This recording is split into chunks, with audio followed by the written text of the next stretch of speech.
সাব্বির হলো মিসেস সেলেনার আপন ছোট ভাই। আজকেই কল করে তাকে ডেকেছেন মিসেস সেলেনা। ঈশার টেস্ট চলছে, তাই নিজের রুমে পড়ছে। ইতিমধ্যে 3টে বিষয় পরীক্ষা হয়ে গেছে। ঈশা হৃদয় খানের ব্যাপারে একটু চিন্তিত।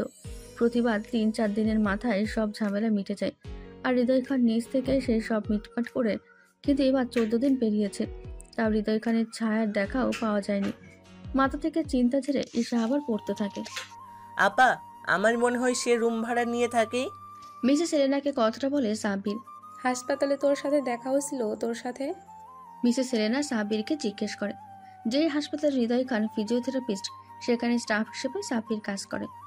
দুবাই ফেরত সাব্বিরের কাজ না থাকায় হৃদয় খান চাকরিটা পাইয়ে দেয় মিসেস সেলেনার অনুরোধে। আমি ওনাকে গত সপ্তাহে দেখছিলাম, তা ওনার অ্যাসিস্ট্যান্টের সাথে। তারপর উনি অফিসে কম আসা শুরু করে। সাব্বির ভেবে জবাব দেয়। কিছু তো একটা হয়েছে, না হলে উনি আমার কলও ধরে না। রবিউল বলে। এইবার মিলির খোঁজ খবরও কম নিল, কোনো বার তো এমন করে না। মিসেস সেলেনা বলে। আমার মনে হয় আপনার কল দেওয়া উচিত। কল দিয়ে দেখেন কথা বার করতে পারেন কি না। সাব্বিরের কথার সাথে সায় জানায় রবিউল। মিসেস সেলেনা কিছু একটা ভেবে কল দিল, কিন্তু হৃদয় খান রিসিভ করে না।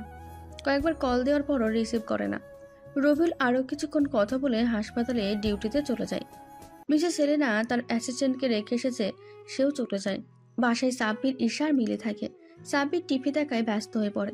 মিলি নিজের খেলনা দিয়ে খেলতে শুরু করে, আর ঈশা নিজের রুমে এক মনে পড়ছে।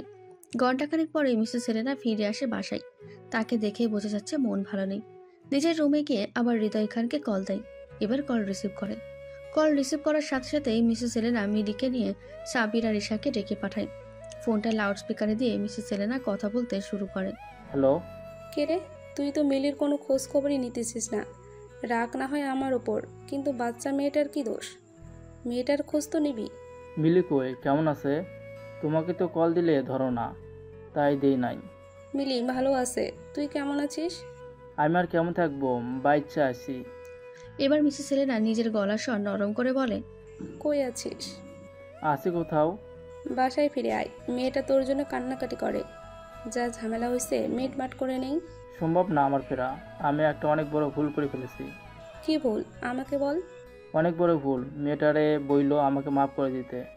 আমি আর এই মুখ দেখাবো না। কথাটা বলে হৃদয় খান কেঁদে দেয়। কি ভুল আমারে বল।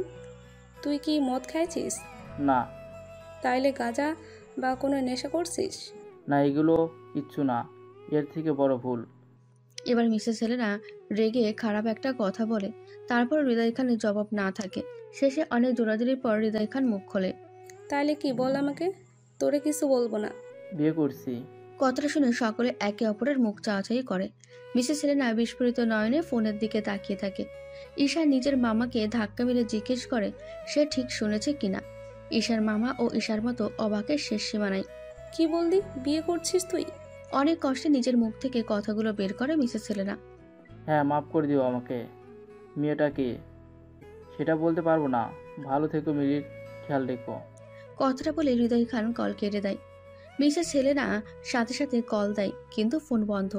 ফোন ছুড়ে মেরে মিসেস সেলেনা কাঁদতে শুরু করে। ঈশা মিসেস সেলেনার দিকে তাকিয়ে ভাবতে থাকে। যেদিন আমার বাবাকে ছেড়ে গিয়েছিলে, সেও এভাবে অঝরে কেঁদেছিল। সেই চোখের পানির মূল্য আজ দিচ্ছ। আহারে জীবন। মিসেস সেলেনার কাঁধে ঈশা হাত রাখে। মিসেস সেলেনা ঈশাকে জড়িয়ে কাঁদতে থাকে। ঈশা মায়ের পিঠে হাত বুলিয়ে দেয়। কেন জানি তার নিজের মায়ের এই অবস্থা দেখে হাসি কান্না কিছুই পাচ্ছে না। পুরোই নিজেকে অনুভূতিহীন মানব মনে হচ্ছে। এই মুহূর্তে আসলে ঈশার কিরূপ প্রতিক্রিয়া দেখানো উচিত সেটা জানা নেই। তবে নিজের মাকে প্রথমবার এত অসহায় মহিলা হিসেবে ঈশা আবিষ্কার করলো। ফুল স্পিডে ফ্যান চলছে, তারপরও মিসেস সেলেনা ঘামছে। একটু আগে বাইরে থেকে এসেছেন তিনি। ব্যাগ খুলে দুটো স্মার্টফোন বের করে বিছানার ওপর রাখলো। ঈশা একটা স্মার্টফোন হাতে নিয়ে দেখে এটা হৃদয় খানের ব্যবহৃত ফোন। অপর ফোনটি হাতে নিয়ে দেখে সে এই ফোনটা চেনে না।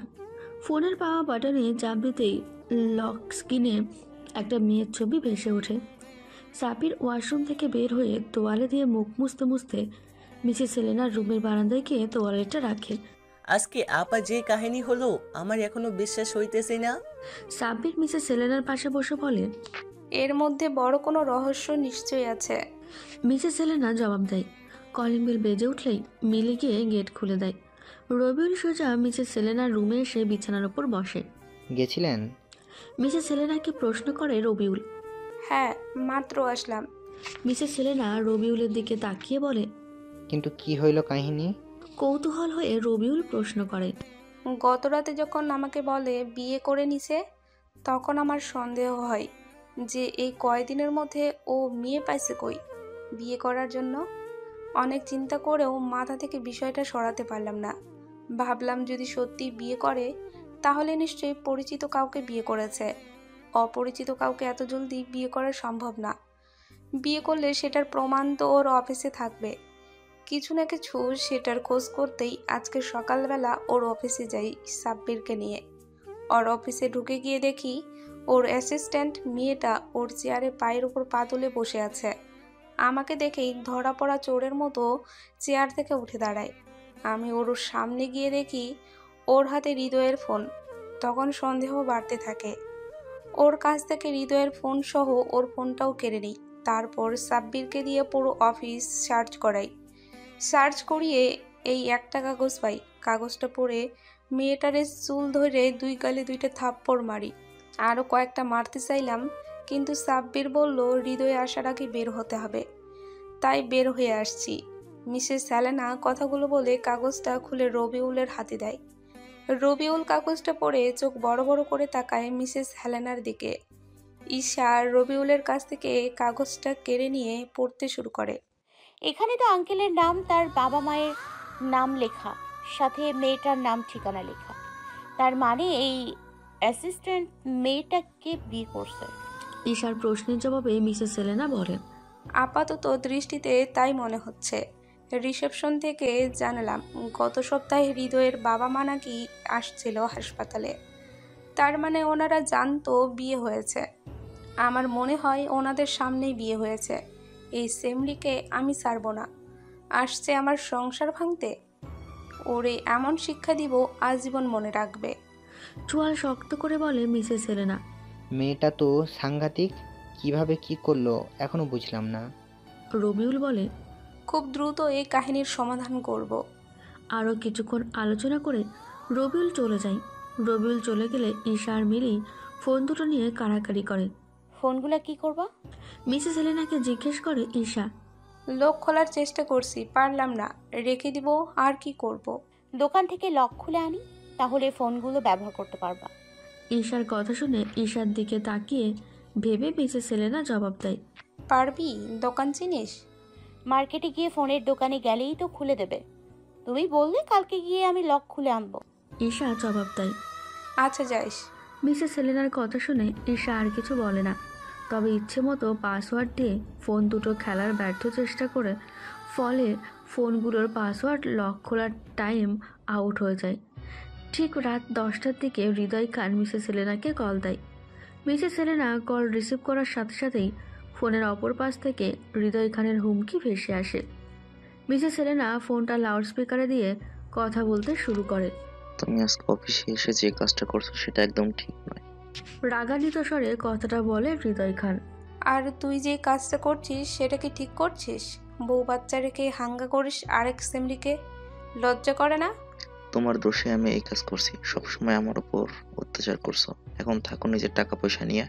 আমি আমার মেয়েকে নিয়ে যাব। তোর মেয়ে মানে মিলিয়ে আমার মেয়ে। আমার মেয়ে আমার কাছে থাকবে, তুই নিজে চিন্তা কর। তুমি ফোন দুইটা কেন নিছো? আবার ওরে থাপ্পড় মারছো, এটা ঠিক করো নাই।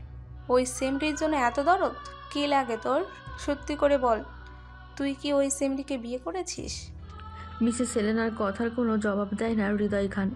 কি হলো, সত্যিটা বল। আমি কিন্তু সব জানি। মিসেস সেলেনা আবার বলে। জানো যখন আবার জিজ্ঞেস করছো কেন?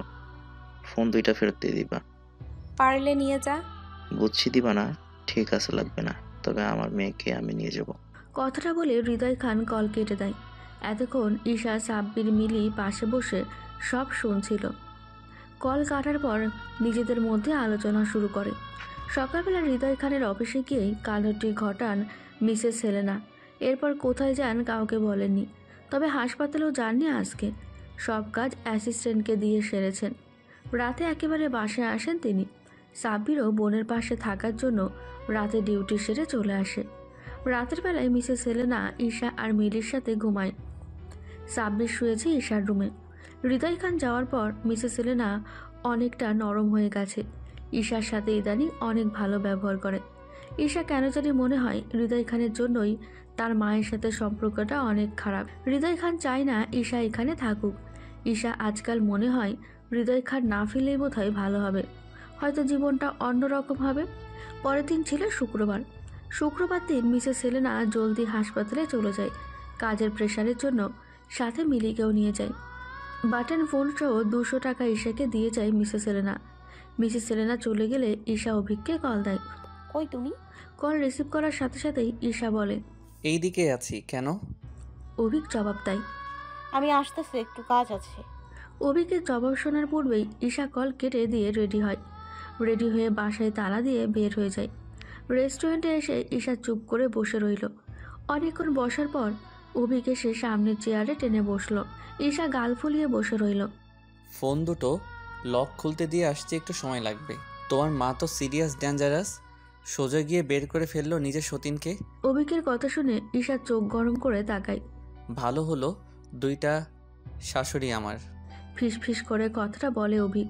জোরে জোরে হাসতে থাকে। এই বিষয়ে আমি কথা বলতে চাচ্ছি না। ঈশা থমথমে গলায় বলে, আরে রাগ করতেছো কেন? দেখো এই সুযোগে তুমি আমার সাথে দেখা করতে পারতেছো রিল্যাক্সে। ঈশার দিকে চোখ মেরে বলে অভিক।